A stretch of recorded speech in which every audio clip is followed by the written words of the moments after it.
¿Qué tal? Muy buenas noches. Bienvenidos a la entrevista de la semana. Bienvenidos a Deutsche Welle. Yo soy Pía Castro. El presidente salvadoreño Bukele intensifica su guerra contra las pandillas con el traslado esta semana de 2.000 nuevos presos a la supercárcel de máxima seguridad. Las organizaciones civiles salvadoreñas y la comunidad internacional han denunciado múltiples abusos a los derechos humanos durante este régimen de excepción que dura ya un año en el país. La semana que viene se cumplirán 12 meses desde que el presidente Bukele haya decretado un duro régimen de excepción que ya va por 11 prórrogas y que limita derechos y libertades constitucionales en todo el país. Lo que para parte de la población puede significar un alivio, para muchos otros significa arbitrariedad e injusticia, porque en el desarrollo de este plan son muchos los inocentes que caen. El Estado, que debe proteger a todos los miembros de una sociedad, renuncia aquí en El Salvador a principios básicos del derecho. Una pregunta que queremos responder. Está con nosotros Jorge Mantilla, es politólogo, especialista en seguridad y defensa nacional, con varios libros publicados sobre crimen organizado en Latinoamérica. Muchísimas gracias por estar con nosotros, señor Mantilla. Desde Bogotá, para muchos latinoamericanos, el presidente salvadoreño es un héroe que ha logrado frenar la violencia. Para otros, Bukele evoca el episodio, quizás, o los episodios más tenebrosos del autoritarismo de Latinoamérica. ¿Le sorprende a usted la admiración que causa Bukele en muchos países de Latinoamérica, mismo en Colombia, donde está usted? No, en realidad no. América Latina es hoy por hoy la región más violenta del mundo por tasa de homicidios. Es una realidad que el crimen y la impunidad en América Latina son estructurales, y en la medida en que las democracias latinoamericanas no logren resolver estos problemas de seguridad e injusticia, y la gente se sienta insegura y además tenga una percepción de impunidad tan alta, este tipo de políticas de mano dura contra el crimen van a hacer carrera muy seguramente en diferentes países de la región. ¿Y cómo se puede frenar esto? Van a hacer carrera, pero hay una parte también relativamente negativa a toda esta carrera que se puede hacer. ¿Y cómo se explicaría esto?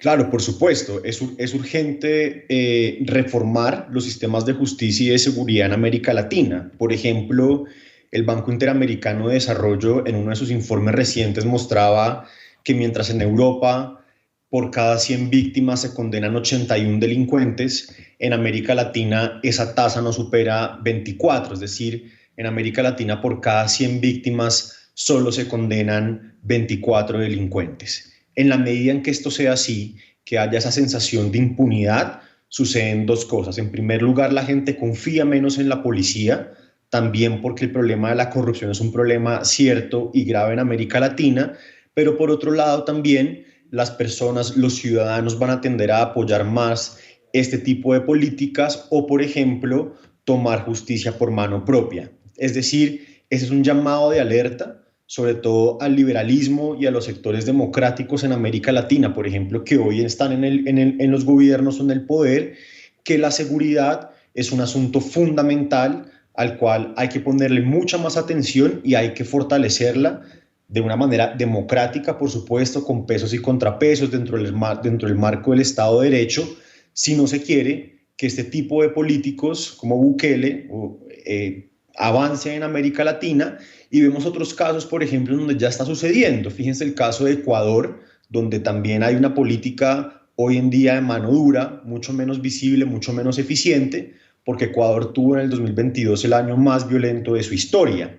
Recientemente el presidente Fernández en Argentina mandaba a las fuerzas militares a la provincia de Rosario para contrarrestar un problema de narcotráfico. Entonces, incluso gobiernos de izquierda, entre comillas, o gobiernos socialdemócratas, están cada vez recurriendo más a las fuerzas militares para resolver problemas de seguridad. Esto mismo sucede, por ejemplo, con AMLO en México. Usted habla de un autoritarismo que se ha vuelto muy popular en América Latina, de un autoritarismo muy eficiente en el caso de El Salvador, que es aplaudido, como ya dijimos, por muchas partes de Latinoamérica. Por eso mi pregunta, ¿cómo es esta deriva autoritaria de Bukele que no todos tienen presente? Porque aquí estamos hablando de una gran desinformación, esa es una palabra que la utiliza usted también. De acuerdo. De alguna manera hay que entender este proceso que hoy estamos viendo de lucha contra las maras en un proceso más amplio que es el deterioro del Estado de Derecho en El Salvador durante el gobierno de Bukele y el ascenso de lo que conocemos como el bukelismo y un estilo de gobierno que es el de este presidente. Recordemos, como usted bien mencionaba, no solamente que desde marzo del 2002 El Salvador vive en un proceso de excepcionalidad constitucional, sino que además, por ejemplo, el propio Bukele en mayo del 2021 destituye jueces de la Corte Constitucional y al fiscal general de la Nación que lo estaban investigando por negociar clandestinamente con las pandillas. Posteriormente también ataca a la Asamblea Legislativa y mete a los militares dentro de la Asamblea Legislativa en un proceso, como lo venía diciendo, de eliminación de los pesos y contrapesos de la democracia salvadoreña. Ahora bien, el estilo de gobierno de Bukele, que es un estilo personalista, es un estilo en el cual, por ejemplo, sus hermanos, sus dos hermanos juegan un papel fundamental como una suerte de bisagras o de emisarios o de intermediarios entre el sector empresarial y las empresas de la familia Bukele con la política, por lo que todo esto nos muestra de alguna manera que es un estilo de gobierno que además busca perpetuarse en el poder. Muy seguramente Bukele irá a la reelección, contrario a lo que dice la Constitución de El Salvador, y muy seguramente la ganará, de tal manera que tendremos Bukele para largo rato en El Salvador. Y ahora viene mi próxima pregunta, porque a la población no parece interesarle mucho todo lo que usted cuenta. La aprobación de Bukele es brutal, casi más del 90% en estos momentos. ¿Cómo explica usted eso?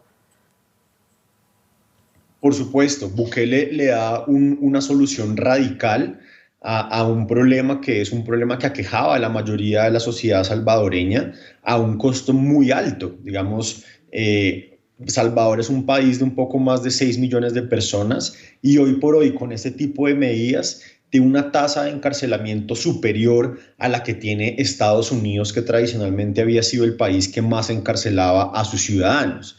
En esta medida, por supuesto, los salvadoreños sienten, al menos en este corto plazo, una disminución de la violencia, que es difícil de constatar justamente porque la excepcionalidad constitucional restringe la ley de información pública, y además también sienten que pueden volver a los territorios y abrir sus negocios. No sabemos hasta qué punto esto sea sostenible en el largo plazo, porque recordemos que Bukele negocia con un sector de las pandillas, libera a algunos líderes pandilleros, y entonces lo que tenemos es mucho más como una transición de mando del crimen organizado en El Salvador que propiamente el fin de la criminalidad organizada en El Salvador. Esto, como lo decía en el principio de la entrevista, parece ser un precio que los latinoamericanos están dispuestos a pagar, un poco en la idea de menos derechos y más seguridad. Quiero volver a lo que usted dijo, repito lo que dijo, habla de una transición de mando en las altas esferas del crimen organizado. ¿Cómo lo puedo entender? ¿Qué es lo que está pasando en esta transición? Desde el 2019 Bukele negocia clandestinamente con las tres pandillas más importantes de El Salvador, la Mara Salvatrucha 13 y la Mara 18, que está dividida en dos facciones, sureños y revolucionarios. Producto de estas negociaciones clandestinas, se abren investigaciones dentro de El Salvador, conocido como el caso La Catedral. Por eso Bukele destituye a la Corte Constitucional Fiscal General, pero el Departamento de Justicia de Estados Unidos, el FBI de Estados Unidos, continúan con estas investigaciones. Dos de los más altos funcionarios de Bukele, incluso el director de este centro penitenciario que se llama Centro de Confinamiento contra el Terrorismo, están sancionados e investigados por relaciones con el crimen organizado. Además, cabría notar también un hecho que es muy importante, y es que Estados Unidos en su momento pide la extradición de 18 líderes pandilleros, los cuales Bukele se niega a extraditar, incluso los libera y los protege. Por eso se habla más de una transición de mando. No es el final de la Mara Salvatrucha, las pandillas van a seguir existiendo, solo que ahora hay un nuevo liderazgo o hay un nuevo jefe que muchos dicen que pues, ese nuevo liderazgo está en manos del bukelismo, es una suerte de mafia incrustada ya en las altas esferas del Estado.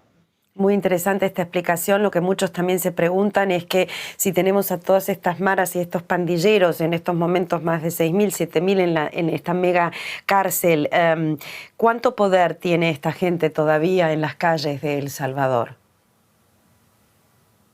Ellos son un problema que lleva más de una década. En los últimos meses, El Salvador, de acuerdo con los datos del gobierno, ha capturado más de 63.000 personas. No sabemos realmente de qué están acusados, a qué pandilla se supone que pertenecen. Pero aquí hay una observación muy importante sobre las cárceles latinoamericanas, y es que este tipo de grupos del crimen organizado, por ejemplo, en el caso de El Salvador, las pandillas, justamente se han fortalecido desde dentro de las cárceles. Miren ustedes, por ejemplo, el caso de Brasil, con Primer Comando Capital o Comando Vermelho, son grupos que nacieron en las cárceles. En Venezuela sucede lo mismo con los denominados Pranes o el Tren de Aragua. Son organizaciones que, a pesar de que sus líderes estén en la cárcel, siguen funcionando desde las cárceles y siguen emitiendo órdenes. Lo que hace Bukele con esta medida es desarticular esas instancias de coordinación, que en El Salvador se llamaba la Ranfla Nacional, como una suerte de coordinación nacional de pandilleros. Eso se desarticula y por eso hasta el momento no ha habido una suerte de respuesta por parte de las pandillas, lo cual no significa que las pandillas hayan dejado de existir como tal, y por eso es importante mirar en el mediano y en el largo plazo cuáles van a ser los efectos realmente de estas políticas. Una última pregunta, una frase que Bukele repite muy seguido: los derechos de la gente honrada valen más que los derechos de los pandilleros. La pregunta es, ¿pero quién va a diferenciar la violencia que puede traer un Estado con la violencia que puede traer, por ejemplo, la violación de los derechos humanos de las pandillas? ¿Hay organizaciones internacionales que pueden monitorear esto? Claro que las hay. Justamente esta frase sintetiza el peligro que representa Bukele para la democracia y para el Estado de Derecho, porque además, entre otras cosas, cuando uno mira las estadísticas de homicidio y se dice que han disminuido prácticamente a cero los homicidios, ellos lo que hacen es una reforma en la cual sacan las muertes de pandilleros, por ejemplo, en enfrentamientos con la policía, dentro de las tasas de homicidios. Ya ni siquiera se están contando cuántos pandilleros o presuntamente pandilleros están muriendo. Entonces aquí lo que tenemos es una suerte de un gobierno que va en contra de todas las instancias interamericanas de derechos humanos. Muy seguramente habrán procesos, ya la Comisión Interamericana se ha pronunciado al respecto, varias ONGs, entre ellas, por ejemplo, Human Rights Watch, pero el nivel de control y el nivel de popularidad de Bukele sobre esta política es tan amplio que es muy difícil que desde la comunidad internacional se pueda intervenir en este escenario. Muchísimas gracias por estas explicaciones, por su tiempo, Jorge Mantilla, desde Bogotá, Colombia. Muchas gracias aquí en Deutsche Welle. Gracias a ustedes, muy amables. Un saludo.